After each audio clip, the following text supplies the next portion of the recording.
Welcome to the I Hate Critics Movie Review Podcast. I'm professional film critic Sean Patrick. Hi, Jeff. This is the way. This is the way to a podcast. How do we find your art?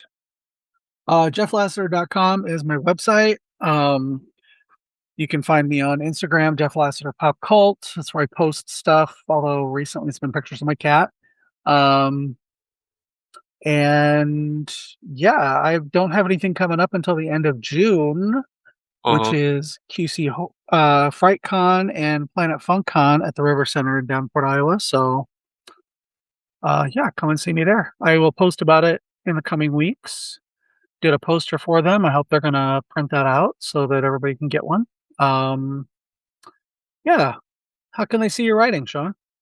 Movies of the 80s, where I'm doing some writing alongside my friends, and we've had another fun week of stuff. We did a big deep dive on Bolero, the Bo Derek abomination from Canon Films. Terrible movie. Never before has a beautiful woman naked been so unappealing. Well, speak for yourself. I teed that one up for you. Yeah, Bo Derek is naked like 60% of the movie, and it's still not very interesting. Yeah. And just it's fun to watch because Canon Films and the Derricks are just fighting each other back and forth the whole time and suing each other, and there's no heroes in this at all. There's just zero heroes. Like, the most wronged party is MGM. Because they had to deal with they had to end their deal with Canon Films because of the terrible double X rating that they were looking at for Bolero. Releasing it, they couldn't release a movie without a rating, so it's very funny, and you can read that, of course, at Movies of the 80s. Also, AI had a fun little hallucination this week that we covered. We're covering a movie called The Dungeon Master, and AI, Google's new AI that they're forcing on everybody. They force you to see it. AI hallucinated that Ted Nugent was a professional wrestler turned actor who starred in the movie Dungeon Master. Oh, None Lord. of which is true. None of that is remotely true. He's never been a wrestler, an actor, and he was not in the Dungeon Master. Where AI hallucinated Ted Nugent in this story, I have no idea. Oh, Lord. Well, I actually, I was trying to find out how long Tucker Carlson had been off of Fox News. And so I Googled him, and their AI agent came up and told me about how he does a podcast with his brother, Buckley, who is actually his son. And I'm like, see, this is why I don't trust it. So. Wait, Buckley's his... No, I think Buckley is his brother. I've seen them. They look about the same age. Oh, he's got a son named Buckley, so maybe I'm wrong, but I was just like, I think he does a podcast with his son too. So I like making fun of Tucker Carlson a lot, so I happen to see some of his things, but I mean, I could be wrong too, because I mean, I only caught a brief glimpse of Buckley, but he looked to be the same age as Tucker. Well, Tucker Carlson looks like he's both 60 and 40 and 20 at the same time. Weird genetics there. Lots of inbreeding, I'm sure. Allegedly. Got to indemnify. Yeah, that's the AI hallucinations are a thing, and I was just watching a commercial on YouTube where this company that's owned by Oracle wants you to do your finances with AI, and it's like, what if the IRS catches the AI hallucinating my entire business portfolio? Then what? How exactly do I get around that? Oh, what could possibly go wrong? The thing, here's the thing too: is the IRS knows exactly how much you owe at any given time. They could say, "Hey, we owe you this money," or "Hey, you owe us this money, but they don't because they are thinking that you're going to fuck up your taxes and give them money when you don't owe it. Uh-huh. So I don't know, just a little thing that Well, luckily, one day the IRS will also be run by AI, and then it won't matter. We'll all be hallucinated into an audit. probably. Oh God, I see. And okay, so here's the thing: AI is useful. Generative Hmm. AI is not useful No. unless you're making a shitty flyer for an event coming up that I'm not going to go see because of your shitty AI flyer that looks exactly the same as everybody else's. Uh-huh. And I was trying to explain this to somebody that I work with that, okay, like spell check is AI, and it has gotten actually, spell check has gotten worse with the rise of generative AI. I don't know if you've used any Apple products or not, but uh, my iPad has, my spell check has just gone to shit in the last probably 6 months. Uh-huh. And somebody was like, well, that's because they're putting other resources into other learning models. And that makes more sense to me than, just it's taking a vacation. So, but I don't feel like spell check and, you know, um, automatically adding something up if I'm typing a note in on my iPad is going to kill anybody. And let's face it, streaming uses a ton of data as well, and that's one of the reasons for data centers. But generative AI is the absolute fucking death of creativity. Uh-huh. Um, It's slop. It's trash. It's ugly and disturbing looking. It's uncanny in a way that just doesn't satisfy the eye. And, uh, just don't do it. Just don't do it. mhm. And everybody knows that you do it, by the way. If you Oh do yeah, do this, everyone knows. yeah. I have a person at work that uses it in all of her stuff, and it's so obvious. And I'm just like one of my friends mentioned it. Oh yeah, I saw your Facebook post, and I know it's ChatGPT, and I'm like, dude, just say something, just call it out because it's so Uh-huh. obvious. There's nothing I can do about it because I don't do that. I don't use ChatGPT on it, so the person who does should be called out. Well, you know what's fun is when people disagree with you and then they go, well, this guy writes an AI. I'm like, Hmm. because I didn't like the natural. Some guys like, oh, this is the latest AI writer here, and I'm like, what are you talking about, dude? I just didn't like the natural with Robert Redford. It's a really bad movie, actually. Yeah,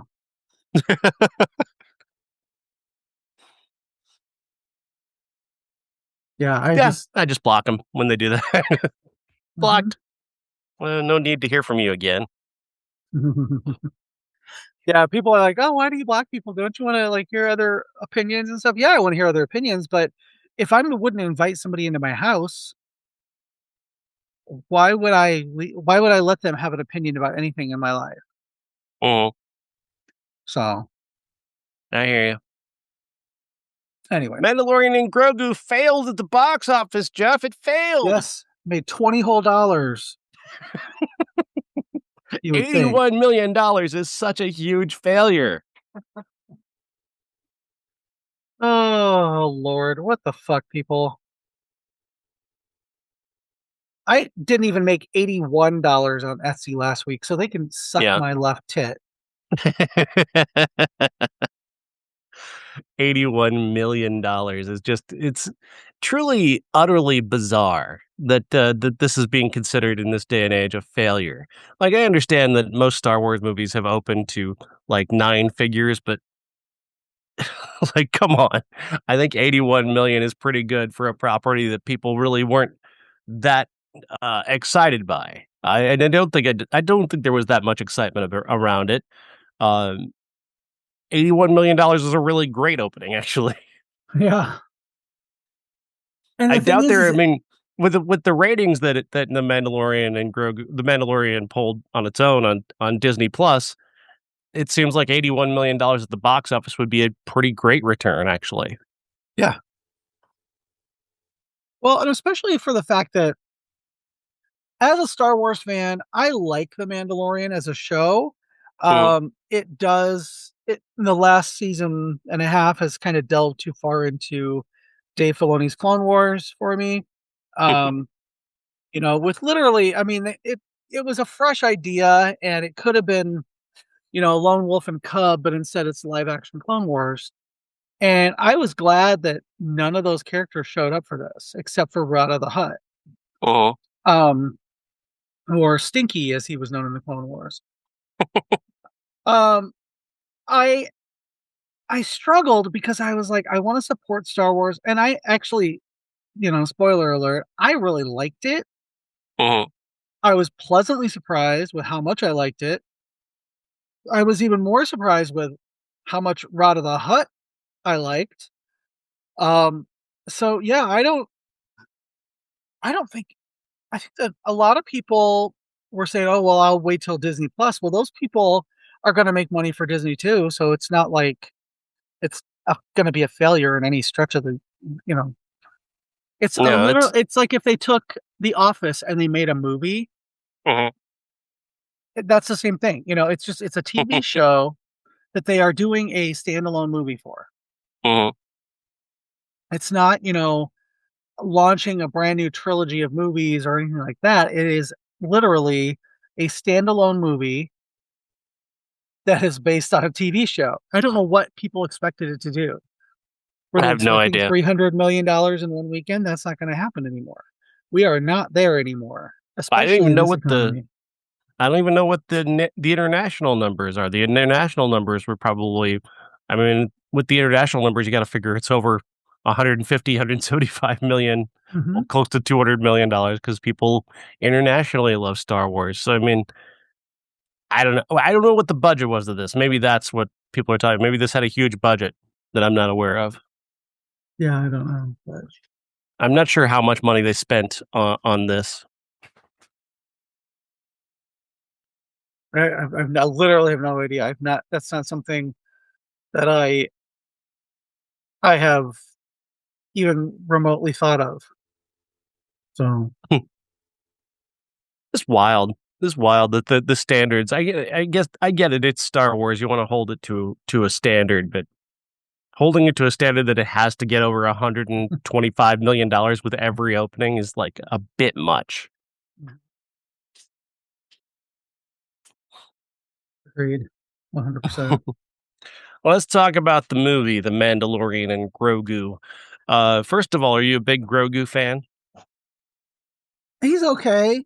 Again, like I just kind of spoiled my review a little bit by saying that the um I I didn't really like I no I, no I didn't love the last season and a half because it relied too heavily on Clone Wars characters. Grogu, sometimes I wish he was probably about 50 years older so he could have a little more agency.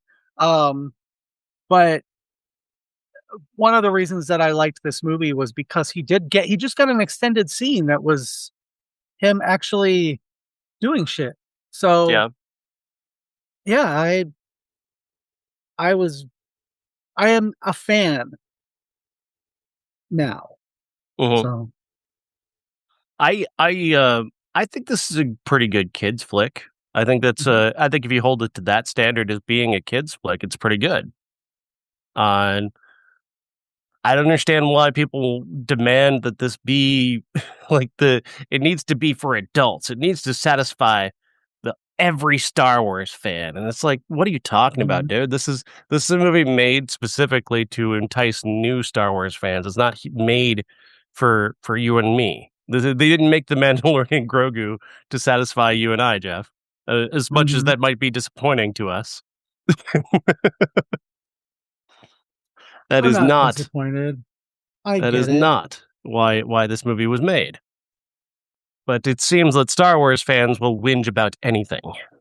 Oh my god, they're insufferable. How is the Star Wars community handling Mandalorian and Grogu?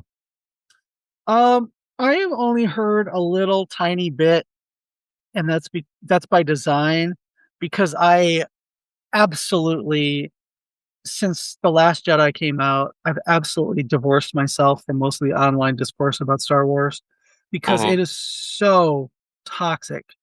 And yes, I'm aware that any fandom has their toxicity, but except with Murder She Wrote and Aldi.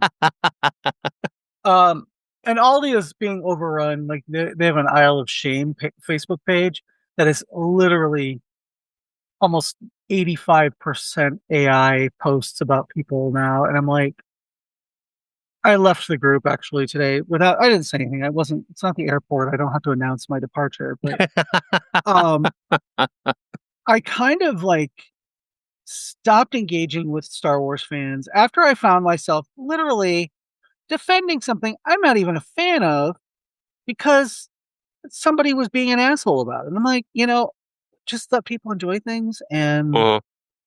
um, I just, they're just the most insufferable fan base I've been a part of. And Right. it's not new. It's gone since 1999 with George Lucas. Like George Lucas raped my childhood, or the people versus George Lucas. They made a fucking documentary about how much they hated the prequels and called it The People versus George Lucas. Meanwhile, the people who hate the sequels are talking about how the best years of their lives were filled watching the prequels and playing with the prequel toys. And God, they're so insufferable. I'm one person that I know hated the prequels was Uh-huh. going on and on about how great they were and how new Disney Star Wars sucks and there's never been anything this bad ever in Star Wars. And I remembered this person. And I searched and searched and searched for their history talking about the prequels and how bad they were, but I couldn't find it. But I was like, I seem to remember you going on and on and on about this and how much you hated episode one and Jar Jar was, the reason you were burning all your old Star Wars stuff and whatever. It's just for clicks and for money at this point. Um, Uh-huh. I mean, that's literally all it is. It's because recently on threads, people were going on and on about how much they loved The Last Jedi. And threads even though it's a meta thing, it's pretty positive and people seem to really like it. And I've only seen good things about Mandalorian and Grogu. Um, with the exception of one person who's like, if somebody says the Mandalorian and Grogu is fun, that means they didn't like it. That's not true. That means you didn't like it? Apparently, because well, you're damning it with faint praise. No, it was fun. I like fun things. I don't know about you, but not everything has to be like Midsommar in space. Right. Oh, did you see I changed our Facebook banner? No. What'd you say to Yeah, you'll do? have to check. I'll let you check it out. I Uh, just found something that made me laugh. So, um, yeah, I don't even have any. That's why I don't know how much they spent on this movie. I don't uh-huh. know how the fan reaction to it is, except for on Threads and a little bit of Blue Sky, and seeing mostly positive things about it, which makes me happy because I had a positive experience. I really enjoyed it. I So, liked it. I mean, I think it's good. I think it's like I said, I think it's a kids movie. I think it's baby's first Star Wars in many ways. It hits all the beats. I recognize that this is not the Star Wars of my childhood. And I'm going to come off like I'm disappointed in this, and I'm not. I thought the Grogu stuff when Grogu was taking care of Mando when he was poisoned. I thought that was a terrific series of scenes. I thought they did that mhm, incredibly well, giving that kid, giving the little one just a scene where he's just so resourceful and caring and compassionate. It's beautiful. It was a beautiful scene. Several of the fight scenes that the Mandalorian is in are quite good and quite well performed. I don't know if necessarily if Jon Favreau is a great director, but he's a solid carpenter. He puts things together well, and I think this is put together well. Um, mhm. and Dave Filoni is a Dave Filoni. He's going to do his Dave Filoni things. I don't know about him. He's got a weird reputation, that guy. Yeah. Putting himself in Star Wars and continuing to refer back to everything that he likes about Star Wars. It's interesting. Yeah, I my feelings about Dave Filoni are very complicated. Because he had George Lucas's ear, and they kind of he had the idea to bring Darth Maul back, and the reason that Darth Maul was cut in half in the Phantom Menace is because George Lucas hated what happened to Boba Fett, that he was brought back in all the media and whatever afterwards. It's like, no, so I just cut him in half so that won't happen, and he was part of the ones who brought him back. So I don't know. I think Dave Filoni does not have a lot of really original ideas that don't involve stuff that he's done before. Um, so I feel like that's why we got Bo-Katan and you know all the Clone Wars stuff in the Mandalorian and Book of Boba Fett. I feel like, oh, we gotta have Cad Bane in live action, even though he was only in the first scene and got killed. We have to have Embo in the Mandalorian Grogu. It's just like, I just wish he would step aside and let somebody else do something that did not involve something that he's done. Mhm. I Some of the stuff that he has done has lent itself well. Like the Ahsoka series, I like that. I like the character of Ahsoka though. I don't feel like we need every single character in live action. I just don't. Mhm. Um, but I liked that series and I liked what they did with her. Um, and I sound like I'm playing both sides of the fence, but it's just, I think that we want to expand the universe a little bit, and seeing Nal Hutta, the Hut planet with the Mhm. Amana Man or Amanin, Armani, however they want to say it now. Used to be Amanin, now it's Amani. And did you know why they're named Amana Man? No. Because the puppet, when they flew it to London to do the Jabba the Hutt sequence, it was shipped in an Amana refrigerator box. So that's why they called him Amana Man. So Interesting. anyway, I thought that was extremely cool seeing those guys in this movie. The Hut Planet, I had no idea what to think because I didn't read a lot of the old books and I didn't really know what Nal Hutta would look like. Mhm. Um, Seeing all the different huts and stuff I thought was kind of cool. I actually seeing a hut fight, not something I ever thought I would like see in my lifetime Right. or believe in my lifetime. And I believed it when they were fighting. I was like, okay, I get this. It's actually well done, and I believe them doing it now. So Buff Hut is weird. stinky, Sexy, buff, sexy Jabba. buff stinky. Oh Well, no, I you're have gonna done do one of sexy those. Jar Jar.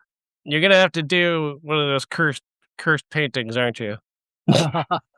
There is actually somebody. Okay, after Baby Yoda came out, there was a lot of AI shit where they did Baby Jabba, um, and then somebody did Jabba without a tail, twerking, Mhm. and I was just like, "Oh my god, that is the most hideous thing I've ever seen." Two big ass butt cheeks, and yeah, Well, this movie is fine. I know Pedro Pascal fans are like weird and disappointed because you only get to see his face like once, and he's really just the voice of the character. He's not the character. I don't care. It didn't bother me at all. Doesn't make a difference to me at all. yeah. Um, Sigourney Weaver was fine. She does what she does. That's what was asked of her. I thought Jeremy Allen White brought a little extra dimension to Rada. I thought he was a very interesting choice, and I didn't know where that character was going. I assumed there was going to be like a twist or something that never happened, which was interesting. They Yeah. just kept He him, did he did sound like Seth Rogen though. kind of, yeah. I kept thinking, I'm like, I thought Jeremy Allen White was in this, but they've got Seth Rogen doing it. But so Yeah, it was an interesting vocal performance. I thought he did a good job. And like I said, I think overall, I think this movie is just it's good. It's a good movie. It's a solid introduction to the theatrical world of this character. Um, I didn't expect much from it. I had pretty low expectations because I've never watched the TV show. I don't know if the TV show is any good personally. I'll take your word if you say it's good. Fine. I don't really watch a lot of streaming television or any television really, other than YouTube videos. So I'm watching movies literally all the time. I get to be one of those I pretentious people that says I don't watch television. well, you know what? Neither do I. Honestly, I watch Star Wars stuff. Mhm, Um, I watch The Office still. I can't help it. It's just it's comfort and it's in the background, and I don't have to pay attention because I've watched it a few times. mhm, Um, but I don't seek out new stuff. Like my friend has got The Boys for me, and I haven't even started it. mhm. So yeah. I'm in a place where I have to trust my art before I'm going to dedicate my time to it. And if I don't trust that it's going to be to uphold proper values, I'm not interested. Yeah. Does that make any sense? Yeah, it does. I mean, I see every movie, but almost every movie, but I was sick. I've been sick a lot lately, folks. True. I don't know why, and it sucks. It sucks being sick all the time and not knowing why. Yeah. Apparently, there's nothing Oh. wrong with me. You tried turning yourself off and turning yourself back on again? I thought about that. Maybe like like grab hold of an electrical line and something. Full reboot that way, maybe. Give it a shot. See if it does what it's supposed to do. Who knows? Oh, Maybe that's exactly what I'm looking for. maybe. And I've started like literally. I'm so tired today. I think I sound like the Mandalorian. Flat with no affect whatsoever. Yeah. I gotta say, Pedro Pascal literally phoning it in the last season. It doesn't affect the character at all. Mhm. Was that a It's just part of very the whole character lore the whole time that he can't take the helmet off? yes. Yes. Okay. So it's always been a voice performance for him then. Well, he takes it off at one point to show Grogu. And then he is told he's not a Mandalorian yet. But then you have to watch the Book of Boba Fett to see him uh to see them tell him he's not a Mandalorian anymore, and he has to bathe in the living waters of Mandalore, which is a whole plot in and of itself, to become a Mandalorian again. So it's all very confusing, and Yeah, I have no interest. I just that does not interest me at all. you don't want to see Jack Black married to Lizzo in an That episode of The happened? Mandalorian. Oh yeah, Wow. they were like they had a planet, and then it was basically a Law and Order episode of The Mandalorian with Christopher Lloyd making droids assassins or something. I don't even remember. I did not rewatch that for this. Um, and Lizzo, Wild. great, love your music, but you're not an actress. I just I know that one of my favorite professional wrestlers was a guest star on The Mandalorian. That's pretty much the extent of my Which knowledge. one? Her name is or was Oh, Sasha Banks. She's Mercedes Monet now. she actually she has a decent recurring part in No, it. does she? Well, that's Yeah, good, she's a but not in the movie. Mandalorian. No, none of that group of Mandalorians is in this movie, which is fine with me. So, but yeah, she's good. She's got a nice fight with Boba Fett at one No, point. cool. Um, yeah, the different. It's about the different factions of Mandalorians and all that, and yeah. So The movie's not bad. It's a solid Star Wars adventure. It works, and it made $81 million, which is a lot of money, regardless of how you feel, and regardless of Star Wars fans who want to turn everything into a failure for some reason because literally, they've never been happy in their lives. I've seen people who actively were hoping it was gonna like make 20 million bucks. You know, just I hope it fails. I'm like, why? Let people enjoy things. I was looking at headlines of YouTube videos, the people who cover box office stuff, and they were all making it seem like it made $25 million. So I'm like looking at Box Office Mojo before the show, bringing that up and thinking to myself, well, what was it, like 26, 25 million? Like it had to be pretty bad with all the doom and gloom I saw. $81 million. I know, right? If Which is, $81 million isn't enough money, then what have we? It reminds me actually of a conversation we're gonna which have it's about another taken movie how many later weeks to on. get Obsession to $80 million? It's- the misconception people have about money and about our political system is a very funny topic that I do want to bring up later, related to a very political film that we'll talk about a little bit later. But you did see Passenger, right? I did, and I enjoyed it. Tell us I about think Passenger. I think I enjoyed it. I'm pretty sure I enjoyed it. It wasn't great, but it was fun. A young couple witnesses an accident. They decide to become van lifers. Um, and the beginning of the movie, this couple, I think they're a couple. It's two guys. They're in the trailer. You saw the trailer, right? Yeah. Many times. So Daniel and Lucas in the who are in the trailer, the Lucas has to get out and pee. I think they're a couple based on the fact that Daniel's phone has Lucas on it, and I just that's what I took from it. They run into somebody on the side of the road who is who kills Daniel, and Lucas gets away, drives away, and he drives by the same person 3 times, and then sees him in the passenger side of his Hmm. car. That's the trailer. Right. It's effective, and that moment is still effective. As it was going on, I remembered the trailer because I told you last week that I think I saw the trailer once, but I don't remember much of it. But yeah, that's the beginning of the movie. That's like the first scene of the movie.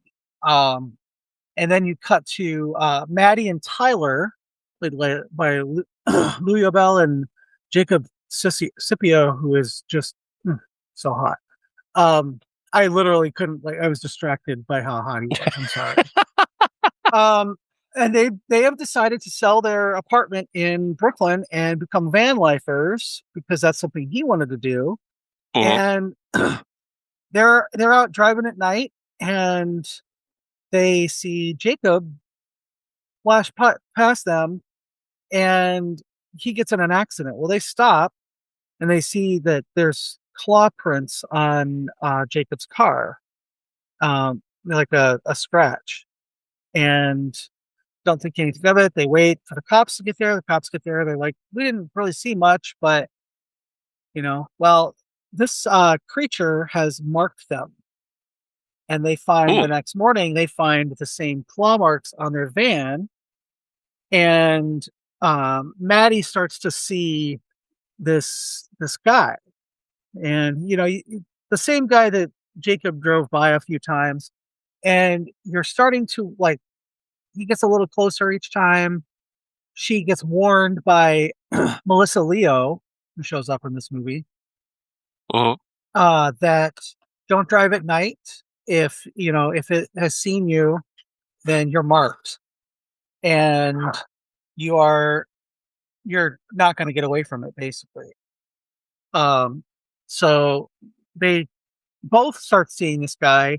He attacks them both several times. They go to see Melissa Leo, and she warns them, they're going to find this preacher guy.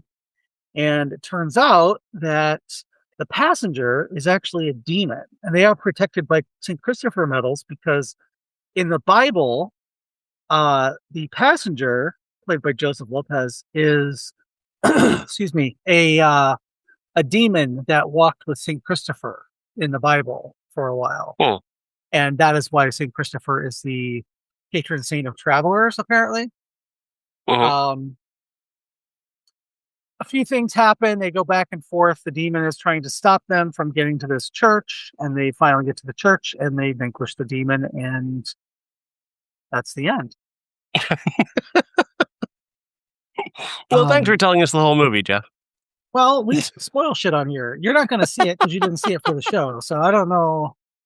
Uh, I don't know what you're bitching about. No, I, I really, I liked the couple, Maddie and Tyler. I liked them enough that I Mhm. was worried, that something was going to happen to them. I was hoping that they, got out.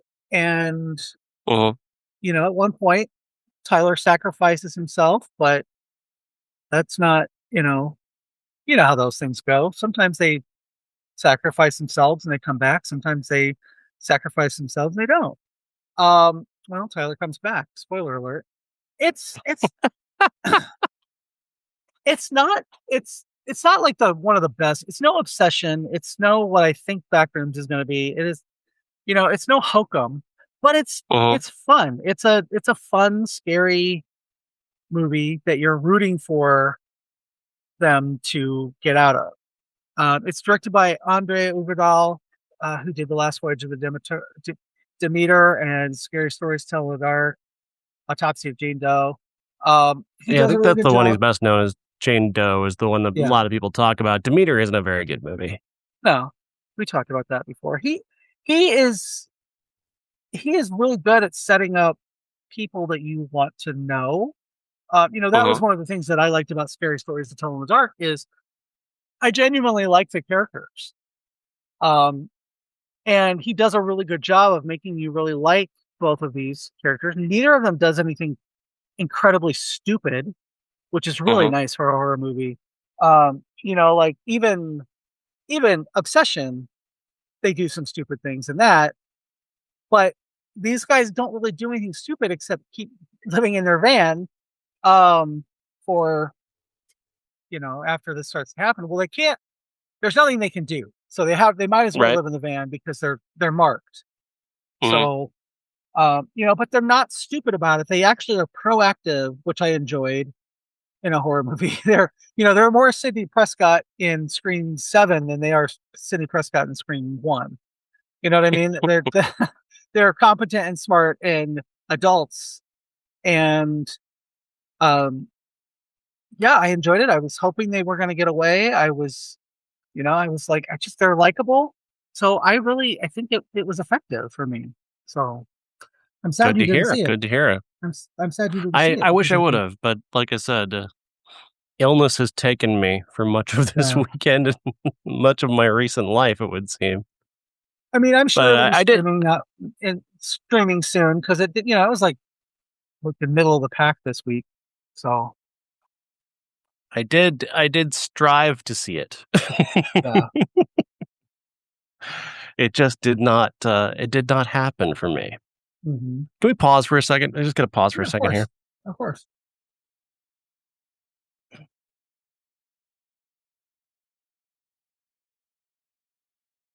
Our third new movie of the week is called We Love Boosters. It's Boots Riley's new movie with an incredible cast and a really fun premise. Demi Moore is a fashion designer whose stuff keeps getting quote unquote boosted by a group of people who take her stuff and resell it. They do it because she's not a very good person, and they want to make money. It starts off really like that it's all about making money and but in the reality, Kiki Palmer's character is has been a designer herself for a very long time, and actually tried to compete with Demi Moore in competition with her own fashion stuff, and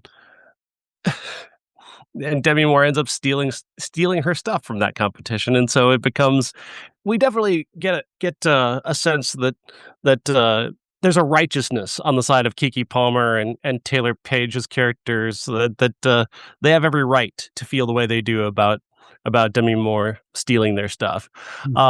This is a funny movie. It's also a very smart film, a very exciting movie, and I really loved it. What do you think, Jeff? I liked about 90% of it. There was just a small part of it that I was kind of like, oh, okay. But yeah, what a cast. Holy shit. Um, like Kira Young is having a really good month. Um, between this and Izgada's. I just I love everybody in it. I love Kiki Palmer. I'm glad that, she is doing a lot of stuff. Because I sometimes feel like sometimes feels like she gets forgotten, but then she does stuff like this, and you're like, yes. So yeah, I enjoy about 90% of it. I was a little let down towards the end because it kind of felt like they didn't go far enough. Oh, it's Like, interesting that you put it like that. Because I'll share that anecdote that I was talking about earlier, where essentially it was after the movie was over, and I was just listening. I was overhearing a conversation where a gentleman was talking about this movie and saying that this was like a rarity. This is like a socialist communist cinema, and I'm like, this is what you think socialism is? they got Now, Boots, very left wing guy, and this is definitely got a lot of left wing politics to it that I really liked and agree with. But this is not in any way. I mean, organized labor asking for better pay is not what socialism is, guy. yeah. That's a free market economy. That's what you're just supposed to do in a free market economy. We're supposed to be not, if not on equal footing with the people who own the companies, at the very least, able to organize and demand that they give us, a reasonable wage. That is not socialism to ask for a reasonable wage. Yeah. Yeah. And see, That's that was I just thought that, oh, they got protest signs that didn't, like, how about we accelerate this to they got all the stuff they were demanding. I thought that's what happened. I thought that was my It interpretation was is that they it accelerated it to them happened getting. it happened like after. Like it seemed like they got the protest signs and then it, took place like weeks later that's when they started to get the stuff they were demanding. But I thought, we could have just skipped all that. But You also have to consider also that this is also a movie that was made using money from Amazon and Larry Ellison. So, yeah. and I'm not criticizing Boots for taking their money. Take their money and make a socialist movie. I'm totally Mhm. down with that, or at least a movie that is all about at least workers' rights at the very least. Which makes it Yeah. ironic if there was Amazon money in it. But, uh, um, I do understand that you have to raise money to make movies like this, and he did, and he got the money, and he made the movie, and it's a very good movie.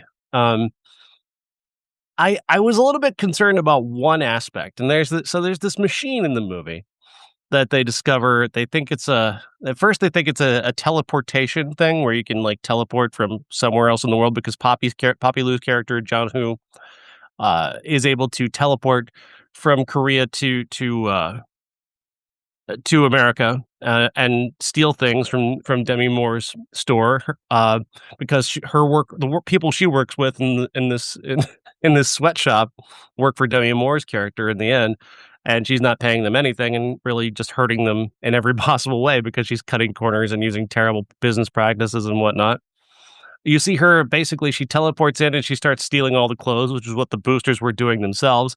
So they team up with her and they find that she's got this machine, and this machine is able to teleport things to different places in the world. But it does more than teleport. It can accelerate and decelerate. So it can Hmm. like take a tree. It could take a wooden door and turn it back into a tree.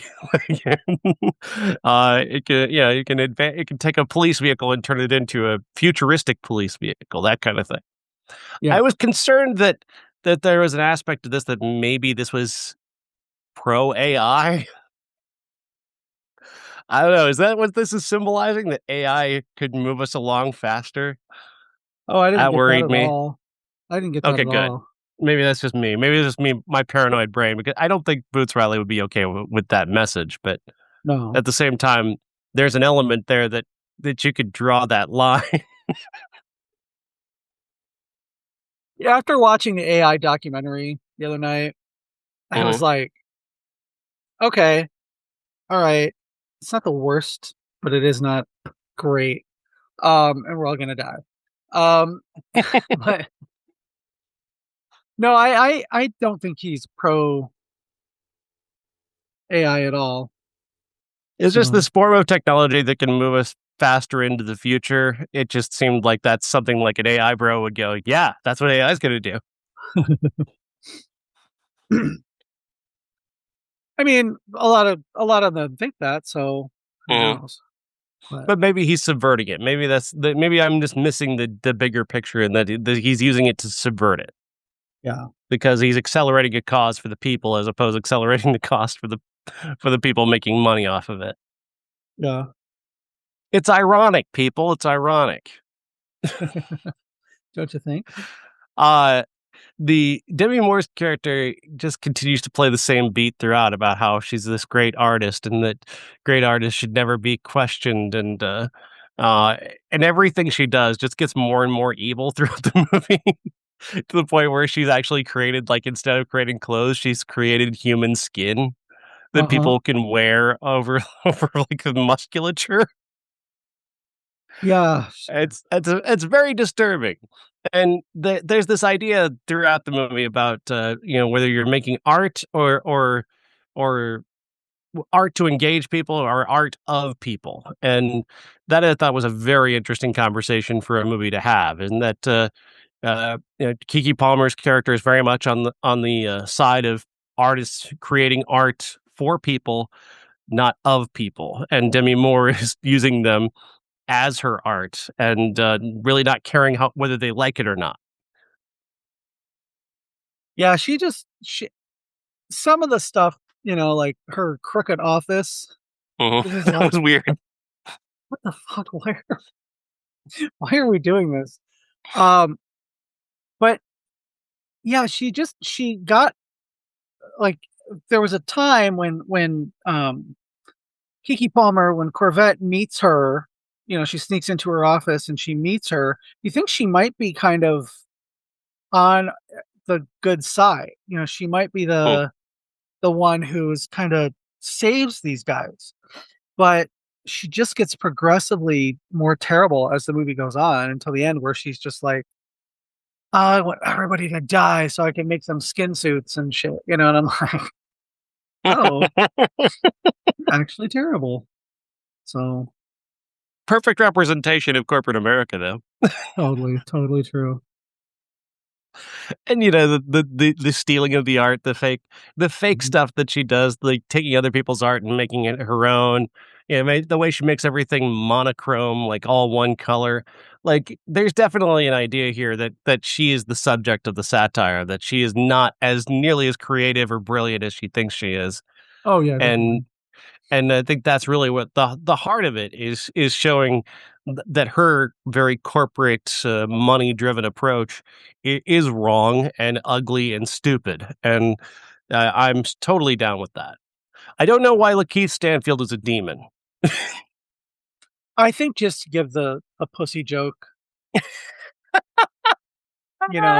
I think he so I listened to Bullseye with Jesse Thorne Uh-huh. interviewing him, and that character came before the script for this movie. Hmm.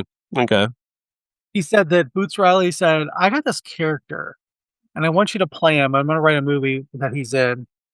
And Lakeith Stanfield was like, "Yeah, of course." So, so yeah, he is a demon who sucks your soul out through your pussy, um, which is hilarious Hmm. when you're watching it.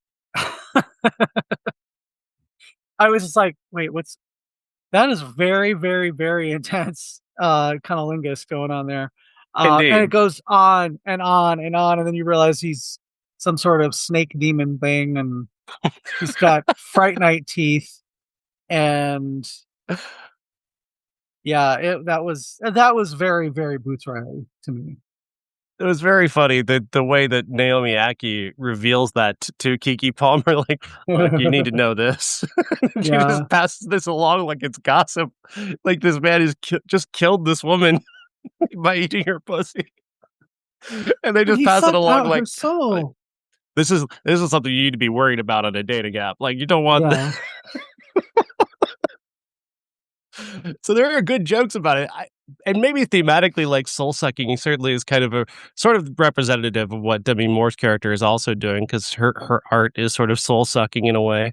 So yeah, I kind of get the loose feelings here. I do think this is a very good movie. I know I'm not saying it well, like I'm coming off as I'm trying to justify liking it. I did like this movie a lot, and I do think it does hold together. I don't think it's nearly as extreme left wing as I would like it to be. Um, I frankly would have preferred socialist cinema.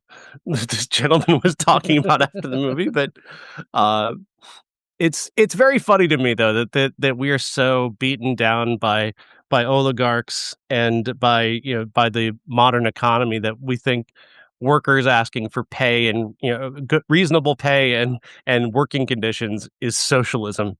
yeah, Because that's essentially what the movie's about at the end is everybody just gets better pay and better working conditions. yeah. That's not socialism. That is not communism. That is just what a free market economy is supposed to do for It is people. literally capitalism. Ah. Uh, and the thing about it, this guy couldn't have been much younger than me. Like I saw his face and he could not have been much younger than I am. And he was calling this a socialist communist cinema. Oh And he god. seemed to be, like, okay with that, like, he wasn't coming from a right-wing perspective, it was coming from the perspective was, like, he was really impressed that this was a socialist communist cinema. Oh, Oh, that's how beaten back we are to it's think so true, that this it's was so true, that's socialism. just so demonstrative of just how much we've just been pilled by these horrific oligarchs who say that you gotta pull yourself up by your bootstraps, but also we're taking your boots. Yeah. Yeah, the whole bootstraps narrative is so funny to me because bootstraps go under your boot and there's no possible way that you can pull yourself up by them. No, mm-mm. Yeah, it's so stupid. Um, but I there were little parts that I just absolutely loved, like when she's like, "Girl, I can Taylor Page, but I can hold my breath. Just watch." And she holds her breath, and she's a white woman, and she's like, "Mm, mm, mm, mm." "Hey, are you okay?" Terrifying. Yeah, that was so funny. I just every like little kind of side joke like that, just yeah. Like I said, I was a huge fan of this. Um, there was just that little bit where I thought that yeah, they should have just like Demi Moore should have been in prison, and Mhm.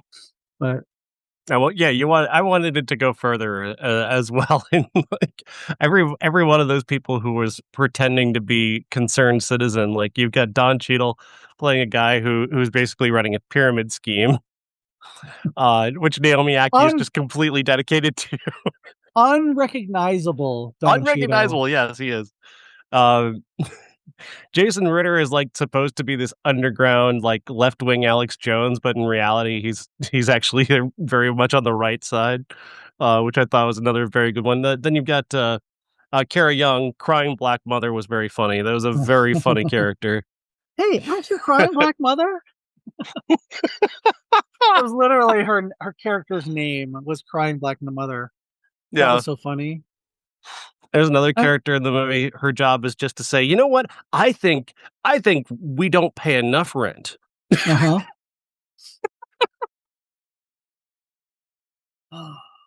Yeah, just Every time perfect she's on satire. TV. It's Yeah, great. It's great. And the fact that everybody is so used to it in the movie, that's one of the best things about this universe is that people are just so dead to being shocked by this stuff. Like nobody even reacts to hearing her say that. yeah, Like, yeah, and I know she's full of shit. I'm not gonna I've heard that full of shit crap. I've heard this crap before. I don't even react to it anymore. It's like living in Trump's America, basically, is that like I hear his stupid bullshit every day. It's like there's nothing he can say anymore that's going to surprise me. He's currently stealing $1.6 billion from the country, and everyone's like, "Well, that's Trump." yeah. Okay, whatever you do, whatever you say, Daddy Don. I'm talking about even our side. It's just kind of like we're just kind of looking at it, going like, he's stealing $1.6 billion, and we're going, yeah, of course he is. He's Donald Trump. Like, what do you mean? That's what we expect. Oh, like the ultimate ironic thing to me was Cory Booker today posted about him being a grifter, and he he what did he say? So Donald Trump is a grifter, blah blah blah blah blah. And meanwhile, another senator is getting or a representative is getting arrested outside Newark, New Jersey, um, uh, ICE facility. And I'm like, Cory Booker is on a book tour. They call him Cory Book Tour. So, He loves to talk. He doesn't like doing anything, but he loves to talk. oh yeah, yeah. So like yeah, it's nothing. We're not. It's two sides of the same snake. So And that's what this movie gets is that the echo chamber has become so ridiculous that we can't. None of us are even listening to it anymore. mm, You know, like I said about the scene where where she's telling, where she's recounting to Kiki Palmer that the Keith Stanfield is a demon, and they're just recounting it like this is a normal story to tell. Like, and when you consider that in the age of social media and the just like men who are just so often predatory and downright murderous of women, like the idea that you're passing along this guy steals women's souls through their pussy is just another anecdote. yeah, That's great satire. That's a fine piece of work. yeah. I thought it was so funny. I enjoyed it all the way through. So Absolutely. It's he Boots Riley's great. He's brilliant. He's a satirist. He's got an incredible visual style. Everything just looks so vibrant and alive. His actors are just so fully engaged and in the moment. I mean, just fully present. Demi Moore, I thought was incredible. She's playing this hateful villain, but every moment she just seems like she's fully physically engaged in that performance, and I loved that. But everybody feels that way, and Kiki Palmer is just such a perfect audience stand-in. Like we sense that she's being wronged.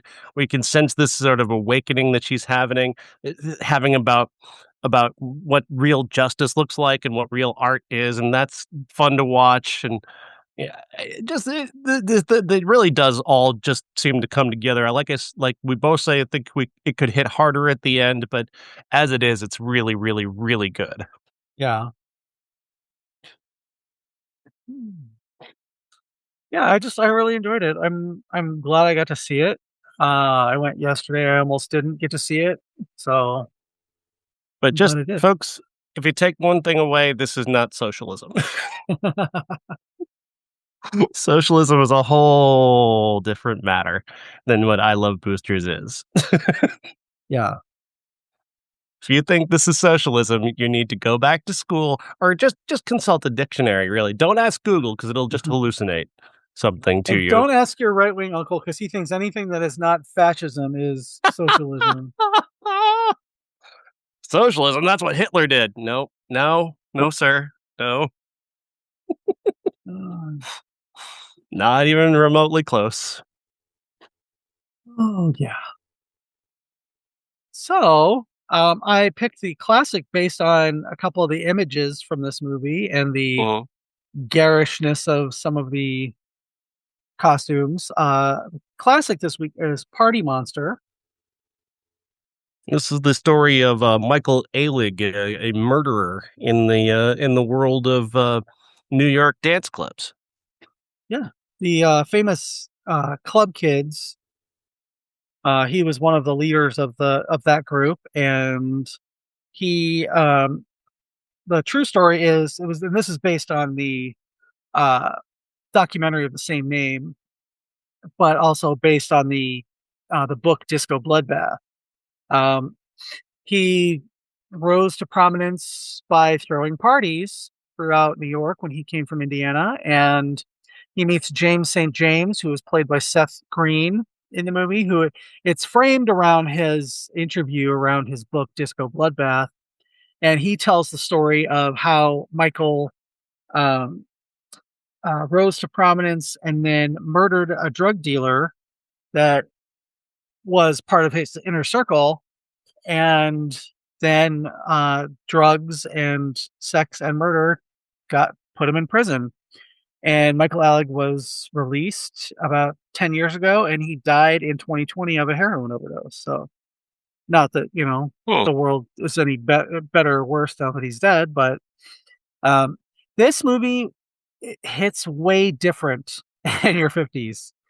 Um, I saw this when it came out in the theater, which was 23 years ago, Mhm. and I loved every little thing about it. I thought the colors, the costumes, the nostalgia for that late 80s, early 90s uh, was just spot on. I thought, Macaulay Culkin and Seth Green were perfect in it. I still think that. I still think that they are the perfect people to play these two parts. Um, I wanted to go be a club kid. I was living in the big city and I thought, oh, this would be great. And, I was going out a lot anyway, but wow, watching it now, I'm just like, God, these people are infuriating.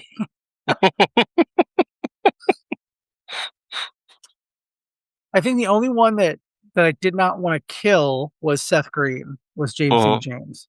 Yeah.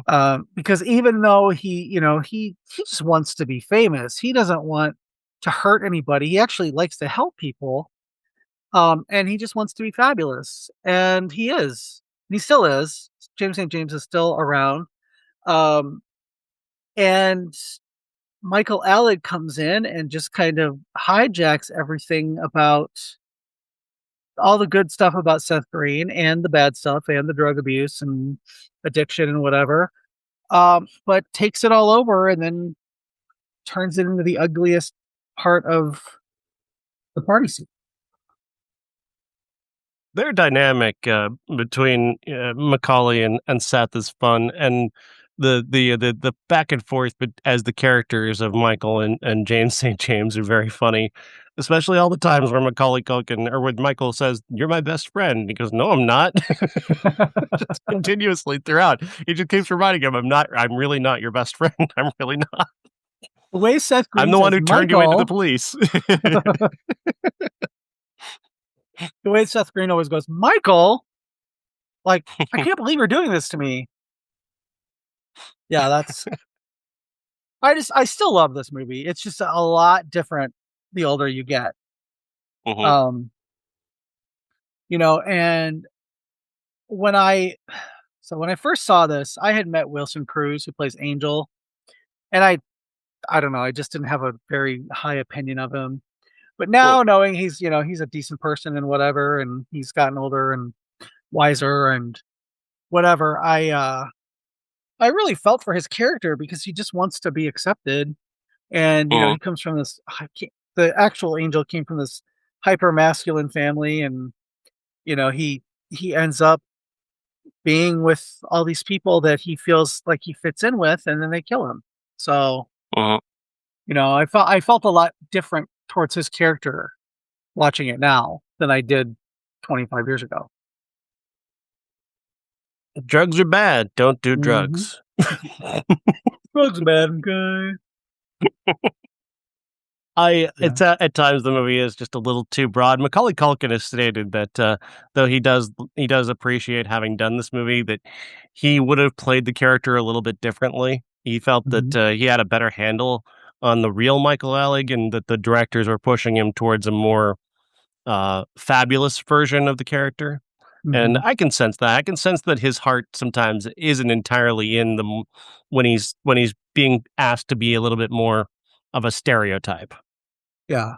Well, it's directed by Fenton Bailey and Randy Barbato, or Mhm. Barbado, depending on who you ask, who created RuPaul's Drag Race, if that tells you anything whatsoever. Hmm. Um, yeah, they run World of Wonder Entertainment, and they are the reason RuPaul is who RuPaul is now. So,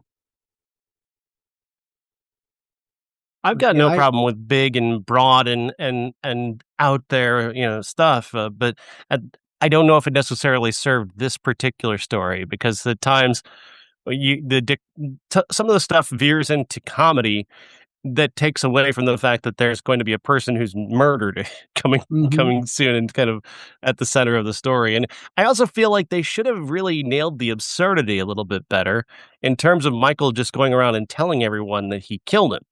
hmm There's this absurd, like I think the documentary does a pretty good job of capturing, and it's weird because it's the same guys, but uh, the documentary does a pretty good job of capturing how strange it is for Michael to be, looking directly at people and going, "I killed him. He's dead," and nobody believes him because he's Michael and he lies about everything. yeah, yeah. I think that the real Michael Alec was more of a piece of shit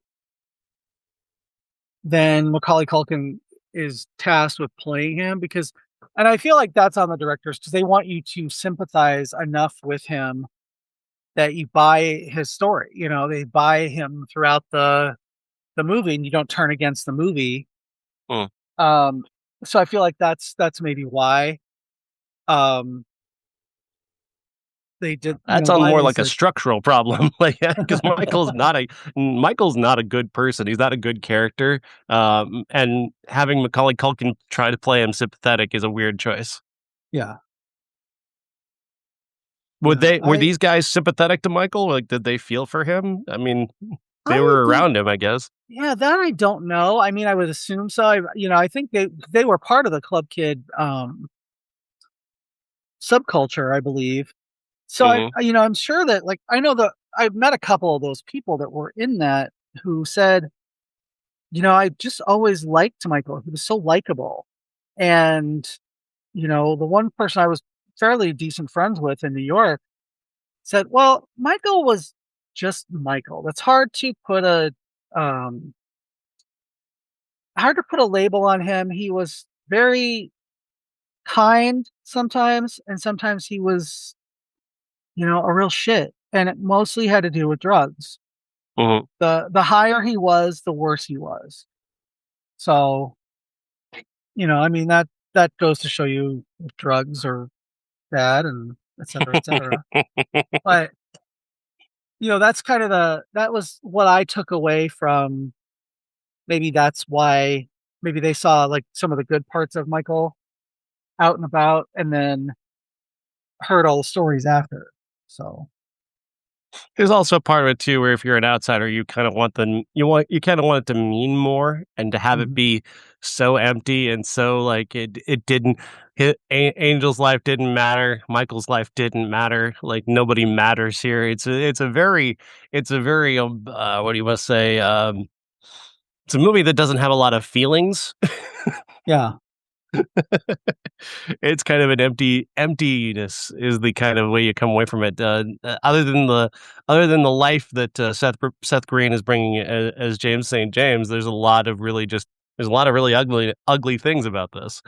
Um, and it's just and you have Macaulay Culkin playing him almost innocently, like whoops, I committed a murder.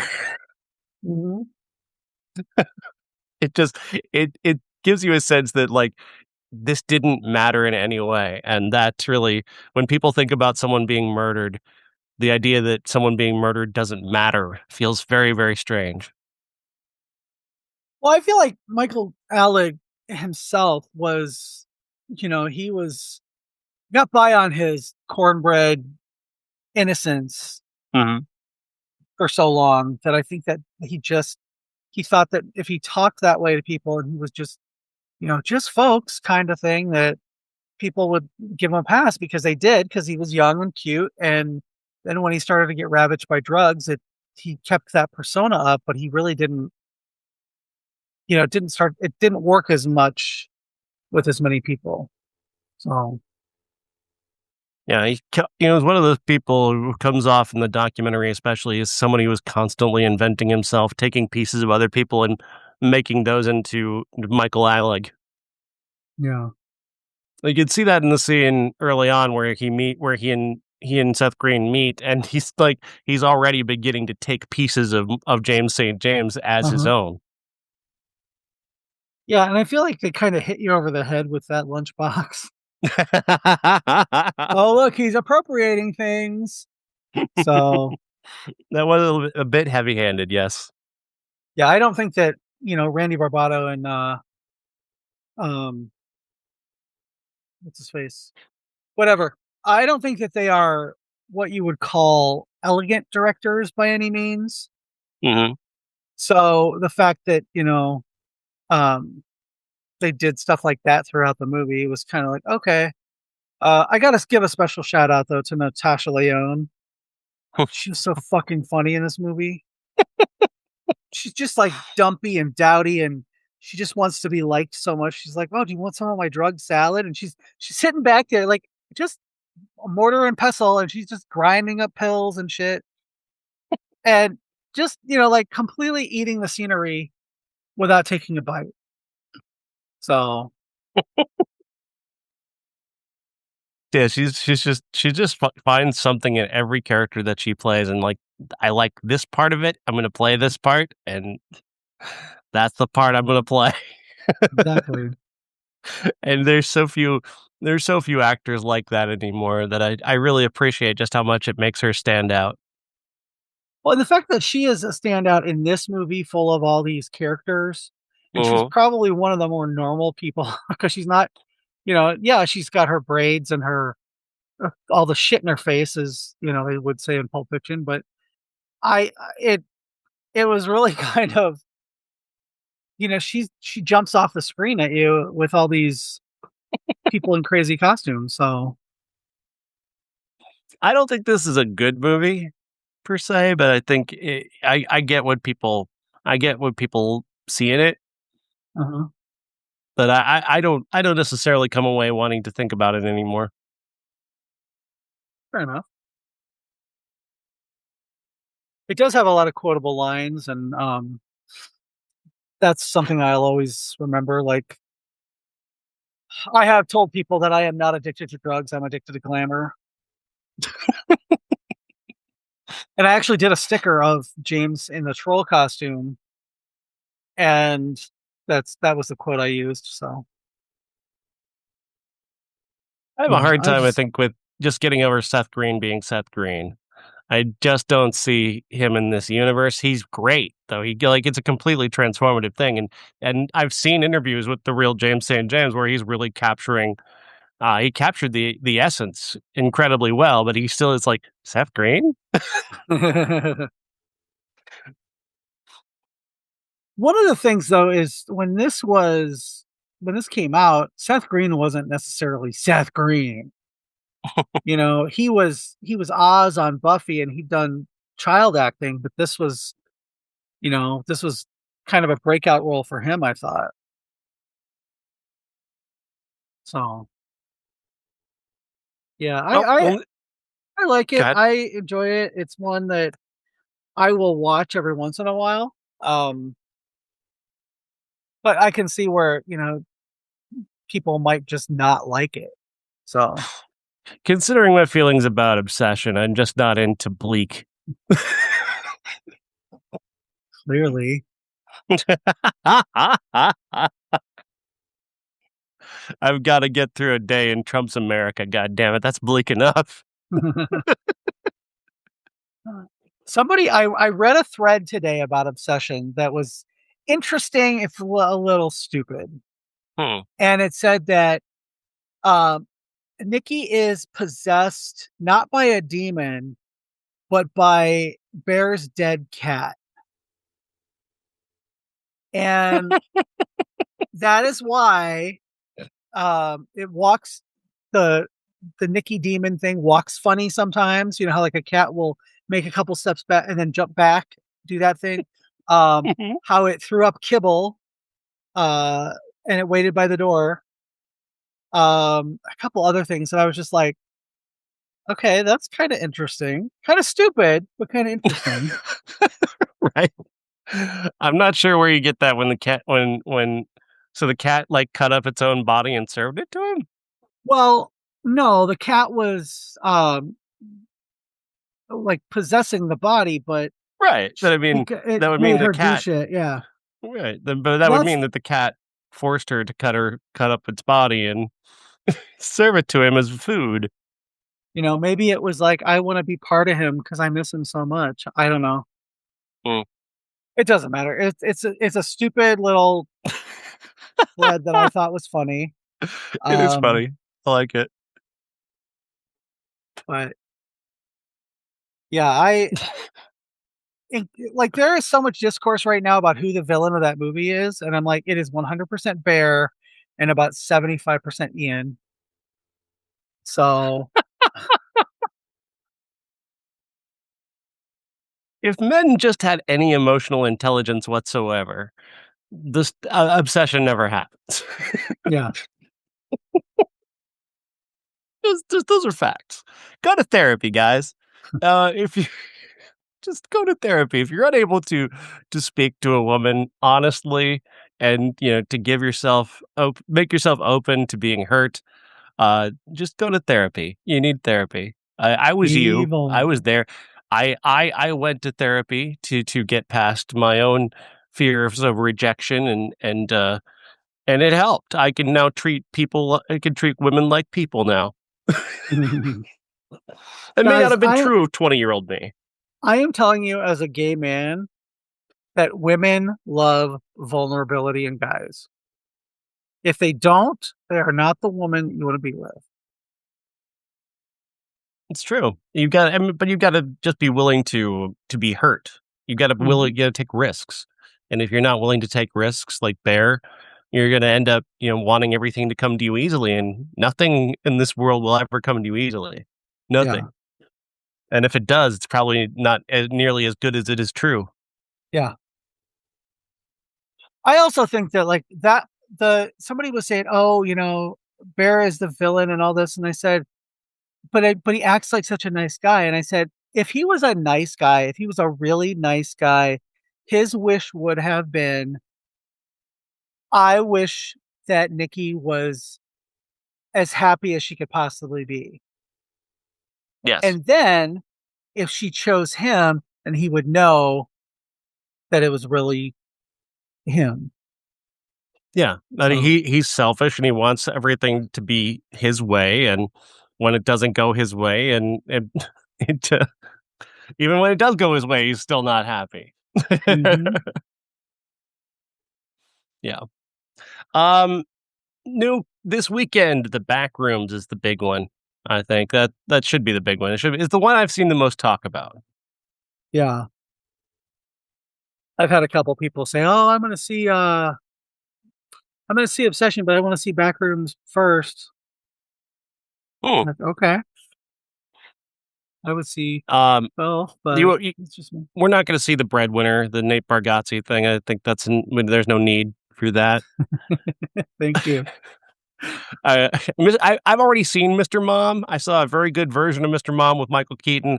I don't think this guy's going to make that any better. Yeah. I don't get the sense. Oh, by the way, just very quickly, the Sacha Baron Cohen movie that debuted on Netflix over the weekend.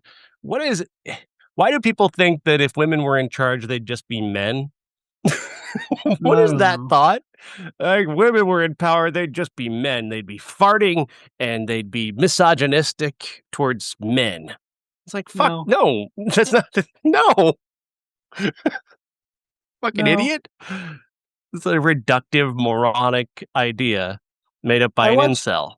I watched a guy on the internet get his ass handed to him because a woman had to explain to him. He's like, "Well, why should we have a matriarchy? It's just women being men, basically." And she said, "A matriarchy is where women get a voice at the table. It's like DEI. It's you get a voice at the table. You're not automatically excluded because of what you look like." And a matriarchy is many, many, many um people in power, not just women and not just, one woman. So also, And yeah. I just wanted to remind people because it just hit me that Mother Mary is coming back to theaters, but it's the Last Picture House if you are in the Quad Cities area. Oh wow, So go see it. It's amazing. It's the yeah. best movie of the year. I'm not Hmm. joking. That movie's incredible. It's there. It's going to be it's there right. Uh, it's there starting again on Friday. So Very cool. or Thursday. I was just So going to make a joke relating to our previous conversation that we have so many men in power right now, but it was also men who believed that a woman's vagina would fall out if she rode a bike. So, I yeah. mean, maybe men shouldn't be in charge of anything. Yes. If you think a woman's vagina will fall out because she rode a bike. Or the guys who think that like after a woman has a baby that her vagina is the size of like the Grand Canyon and it will never ever bounce back.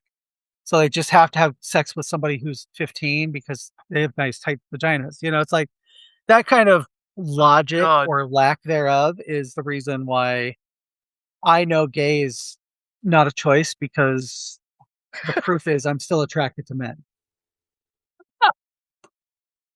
Yeah, no, being straight is not a choice because women are still attracted to men. It's like, come on. Like, So there's no possible way these women would be sleeping with any of us if this was a choice. It's not a choice. 100%. I mean, guys, look in the mirror. Have you seen you?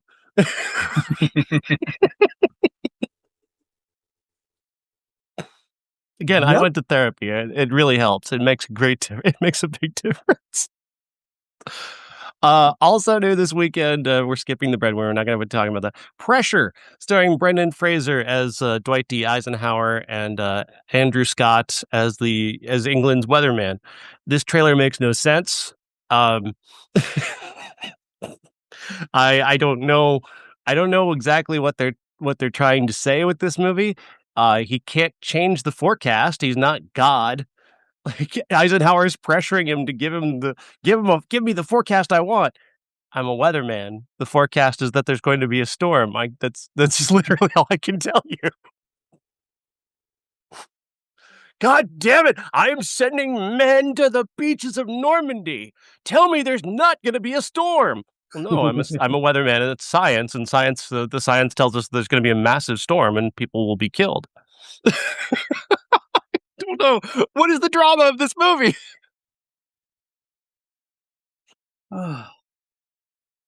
Yeah, that Am I cra- I am I crazy? Am I out of my mind? Am I being pedantic? no. This might be a movie week where I don't see everything. Um,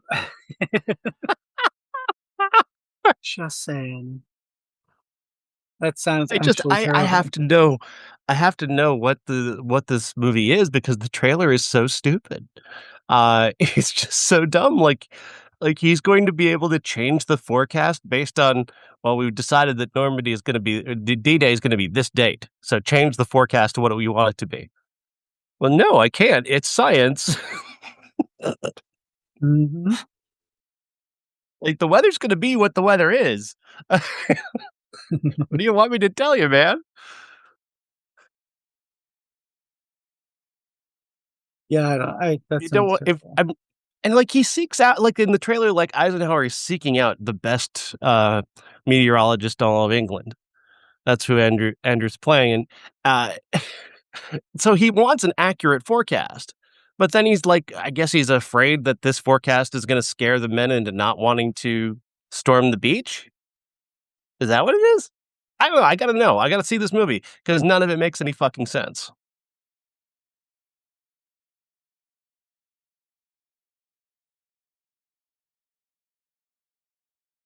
All right. Well, thank you, Jeff. Jeff? Jeff, are you there? Did I lose you? I had a glitch here. I don't know exactly what Oh, happened, but I was just that was making a fun of the pressure trailer some more. So oh, that's fine. I'm gonna wait for you to tell me if I should see it or not. So I will be seeing it Saturday. okay, well, if all goes well, then maybe I will be seeing it on Monday. Uh, You can always go see the breadwinner. uh, yeah. Or is Mr. Mom the classic? By the way, is that what we're gonna do? Well, if we're not going to see the breadwinner, let's why then? Um,